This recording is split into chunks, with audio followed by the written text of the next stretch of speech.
अस्सलाम वालेकुम व्यूअर्स, मैं हूं एडवोकेट एहसन कुरैशी। आज हम डिस्कस करेंगे रेस जुडिकाटा क्या है, रेस जुडिकाटा का कौन सा सेक्शन है और कंस्ट्रक्टिव रेस जुडिकाटा से क्या मुराद है। इसके ऊपर जो लेटेस्ट जजमेंट्स हैं या जो बेसिक जजमेंट हैं सुप्रीम कोर्ट की, उसके ऊपर आज हम डिस्कस करेंगे। सो जो रेलिवेंट प्रोविज़न है रेस जुडिकाटा की, section 11 of CPC, section 11 CPC है, उसको हम जनरली डिस्कस कर लेते हैं कि वो क्या है। बेसिकली जो सेक्शन 11 है वो रेस जुडिकाटा को डील करता है।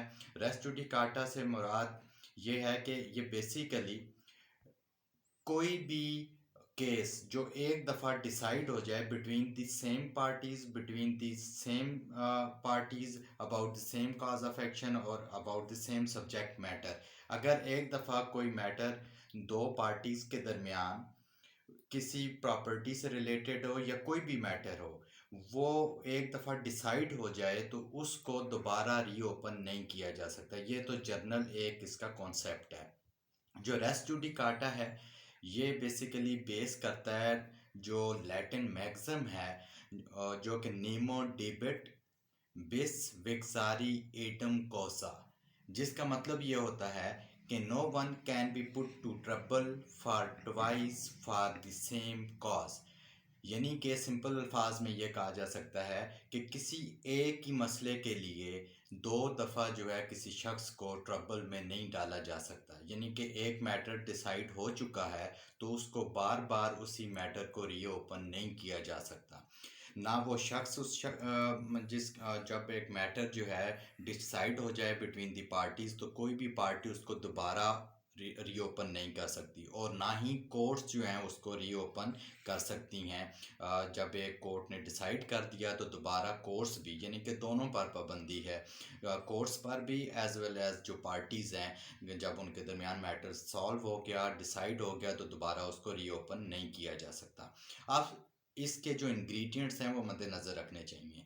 यानी कि कब ये एप्लीकेबल होगा, जब पार्टीज सेम होंगी, जब कॉज ऑफ एक्शन सेम होगा, सेम सब्जेक्ट मैटर होगा और सेम रिलीफ उन्होंने क्लेम किया हुआ है। उन दो पार्टीज़ के दरमियान पार्टीज़ भी सेम होंगी, काज ऑफ एक्शन भी सेम होगा और सब्जेक्ट मैटर जो मैटर है वो भी सेम होना चाहिए। तो वहाँ पर जो है वो एक दफ़ा डिसाइड हो गया मैटर तो फिर दोबारा उसको रीओपन नहीं किया जा सकता। वहाँ डॉक्ट्राइन ऑफ रेस जुडिकाटा या सेक्शन 11 ऑफ सीपीसी के तहत जो है वो सूट बार होगा। दोनों के लिए कोर्ट्स भी उसको रीओपन नहीं कर सकती और पार्टीज़ भी रीओपन नहीं कर सकती। अब इसके हवाले से अब हम कंस्ट्रक्टिव रेस जुडिकाटा की एक टर्मिनोलॉजी है वो भी हम देख लेते हैं। कंस्ट्रक्टिव रेस जुडिकाटा से मुराद ये है कि एक शख्स के पास केस करते हुए किसी प्रॉपर्टी के हवाले से, यानी कि एक केस करना था उसने, किसी प्रॉपर्टी का कब्ज़ा लेना था, तो कब्ज़ा लेने के साथ साथ जो काबिज़ था उससे जो मेंस प्रॉफिट या मेसने प्रॉफिट जो प्रॉफिट था वो भी जो जितना अर्सा उसने कब्ज़े में रखी प्रॉपर्टी को, तो उससे वो प्रॉफिट भी रिकवर कर सकता था उस हवाले से। तो अब एक शख्स ने ये दोनों रिलीफ उसके पास मौजूद थे, लेने के हकदार था वो, यानी कि पोजेशन भी और उसके साथ साथ जो मेंस प्रॉफिट है उसका भी केस वो दायर करने का हक रखता था। मगर उसने क्या किया कि सिर्फ़ और सिर्फ जो है वो पोजेशन का केस दायर कर दिया और जो मेंस प्रॉफिट है उसका केस दायर नहीं किया। तो बाद अज़ां कानून ये कहता है कि बाद अज़ां जो है वो doctrine of constructive res judicata के तहत उस मेंस प्रॉफिट का केस दोबारा नहीं कर सकता। इसी चीज़ को जो सीपीसी का आर्डर 2 रूल 2 है उसके अंदर भी यही लिखा गया है कि अगर एक शख्स उसको चाहिए कि वो जब अदालत में आए तो अपने तमाम जो रिलीफ, जो पॉसिबल रिलीफ हैं उस प्रॉपर्टी के हवाले से, उस मैटर के हवाले से वो रिलीफ क्लेम करे। अगर कोई रिलीफ उसने छोड़ दिया, रिलिंक्विश किया, या वो भूल गया, जानबूझकर छोड़ दी, एक तो है रिलिंक्विश कर देना या ओमिट कर दिया उसने, यानी कि वो करना चाहिए था मगर उसने नहीं किया, और एक उसने रिलिंक्विश कर दिया। दोनों सूरतों में अगर उसने ओमिट किया यानी कि कानूनन वो मांग सकता था, रिलीफ नहीं मांगा और ओमिट कर दिया, और या फिर जानबूझकर रिलिंक्विश कर दिया, तो बाद अज़ां जो आर्डर 2 है, रूल 2 सीपीसी का, उसके तहत वो रिलीफ, उस रिलीफ के लिए दोबारा कोर्ट में नहीं जा सकता, और वहाँ doctrine of constructive res judicata applicable होगा।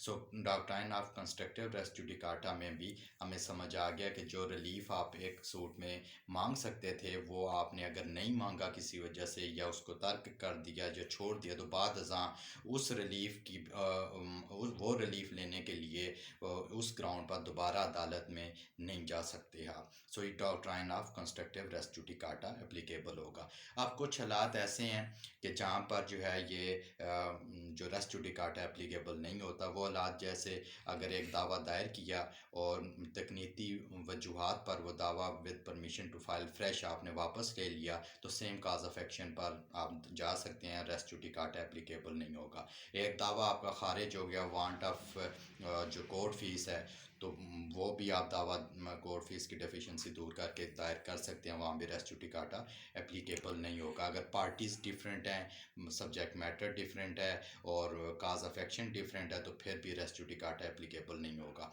अब रेस जुडिकाटा और कंस्ट्रक्टिव रेस जुडिकाटा के हवाले से कुछ जजमेंट्स हैं जिनमें इन दोनों को भी डिटेल से वजाहत की गई है कि कहाँ कहाँ एप्लीकेबल होगा। वो मैं जजमेंट्स आपको लिखवा देता हूँ।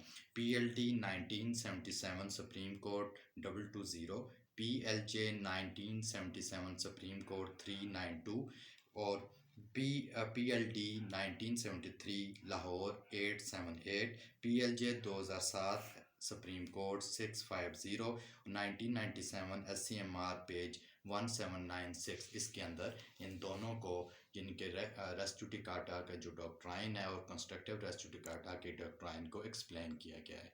Thank you.